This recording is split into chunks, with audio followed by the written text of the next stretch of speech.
कहते हैं शिक्षा दुनिया की एकमात्र ऐसी चीज़ है जो बांटने से कभी घटती नहीं बल्कि बढ़ती ही चली जाती है।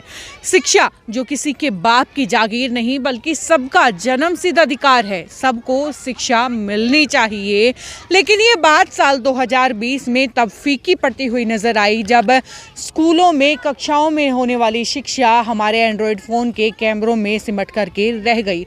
उसका सबसे ज़्यादा असर पड़ा झुग्गी झोपड़ी के इन गरीब बच्चों पर, क्योंकि स्कूल कोविड-19 की वजह से बंद थे और महंगे एंड्रॉयड फ़ोन ये अपनी आर्थिक तंगी की वजह से ले नहीं सकते थे। इनके इस दुख दर्द को कौन समझ सकता था? आखिरकार एक मजदूर ही दूसरे मजदूर का दुख समझ सकता है। जी हाँ, ये मजदूर के बच्चे हैं जिनका दुख दर्द समझा खुद एक कोहलू, जूस का कोहलू चलाने वाले व्यक्ति ने। मैं तो मजदूरी करूँ जी। मजदूरी करते हो? कोई भी मजदूरी मिल जाती है, अपने रुई मशीन है। जिनका कहना था मैं खुद जूस का कोहलू चलाता हूं और मेरे बच्चे इन बच्चों को शिक्षा देते हैं, ये बात मुझे बड़ी खुशी देती है। हमें कोई कमी महसूस नहीं होती। हमें तो बहुत अच्छा लगता है कि बच्चे शिक्षित हो जाएं, कुछ सीख जाएं, तो हमें भी अच्छा लगेगा। उसके बाद जब यूपी के इन 5 युवकों से हमने बातचीत की तो इन सबका कहना था कि हम इन्हीं हालातों से उभर करके खड़े हुए हैं। हमने भी मजदूरी देखी है, हमने भी मजदूरी की है, हमारे पिता ने मजदूरी की है और आज हम जानते हैं कि शिक्षा का मोल क्या है।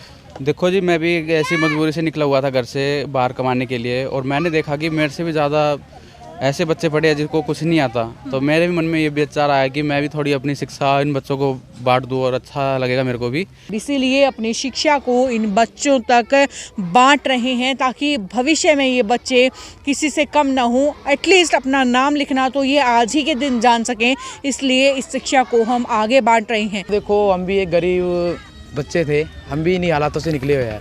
कई बार हमारे टाइम पे भी हमें पढ़ाई नहीं मिल पा रही थी, मगर जैसे भी हमारे माता पिता ने करा वो ठीक कर दिया। अब ये बच्चे इधर कुछ कंचे खेलते हैं, कोई पैसा खेलता है, कोई कुछ खेलता है और इधर उधर भटकते हैं। ये इन पे कुछ बच्चे ऐसे भी हैं जिनके नाम लिखना भी नहीं आता सर। तो हमने सोचा कि इनको कुछ शिक्षा मिलेगी और साथ में हमारा भी कुछ ज्ञान बढ़ेगा। साथ साथ इनका कहना है कि हम चाहते हैं कि ये जो मंजर आप मेरे पीछे देख पा रहे हैं, ये मंजर ये चाहते हैं कि यही नहीं रुके बल्कि आगे लगातार चलता रहे, आगे ये इन बच्चों तक शिक्षा पहुंचाते रहे। मगर दिक्कत क्या है? दिक्कत ये है कि ये लोग खुद भी इतने गरीब परिवार से हैं कि 3 डिग्री सेल्सियस के इस टेम्परेचर में इनके पास खुद से पहनने के लिए जूते तक नहीं हैं। तो आर्थिक रूप से इन लोगों की मदद कैसे करें, इन बच्चों की मदद कैसे करें? जब पूछा कि इन बच्चों को कैसे पढ़ा रहे हैं तो इन्होंने खुद बताया कि हम लोग मजदूरी करते हैं, 5 भाई हम मजदूरी करते हैं। जब मजदूरी में से अपनी पॉकेट मनी आती है उसमें से कुछ हिस्सा बांट करके हम इन बच्चों को पढ़ाते हैं और आगे जो है यूं ही इन्हें पढ़ाते रहेंगे। वो हम आपसी में जो टीचर है, हम आपसी में इकट्ठे कर लेते हैं और अपनी जेब से खर्चा देते हैं। भविष्य की क्या योजना है? कब तक इन बच्चों को पढ़ा पाएंगे अपना काम छोड़? मैं तो यही कहूँगा जी, इन्हों के लिए जितना भी हो सके, जो भी कर सके वो हम करेंगे।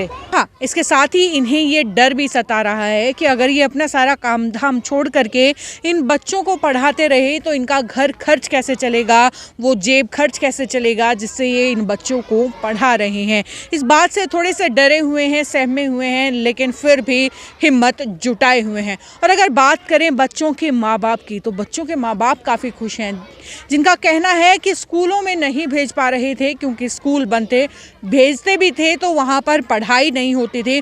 अब यहाँ हमारे बच्चे ठीक ढंग से पढ़ रहे हैं और आगे उम्मीद है कि वो कामयाब होंगे, आगे उम्मीद है कि वो अच्छे ढंग से पढ़ पाएंगे।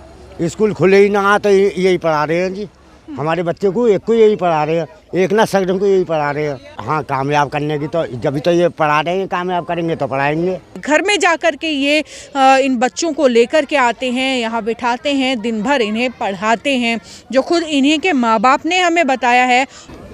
ऐसे हमारे घर पे आते हैं बुलाने के लिए, फिर भेज देते हैं। आपके घर पे बुलाने के लिए आते हैं? हाँ, ठीक है। और अगर बात करें बच्चों की तो बच्चे भी इस बात से काफ़ी खुश हैं कि दिन भर जो बच्चे यहाँ से वहाँ भटकते हुए फिरते थे, अब कम से कम इन्हें बैठने के लिए एक स्कूल के तरीके की एक जगह है जहाँ पर ये शिक्षा ग्रहण कर सकते हैं, जहाँ पर ये समाज के बाकी बच्चों से पीछे नहीं होंगे।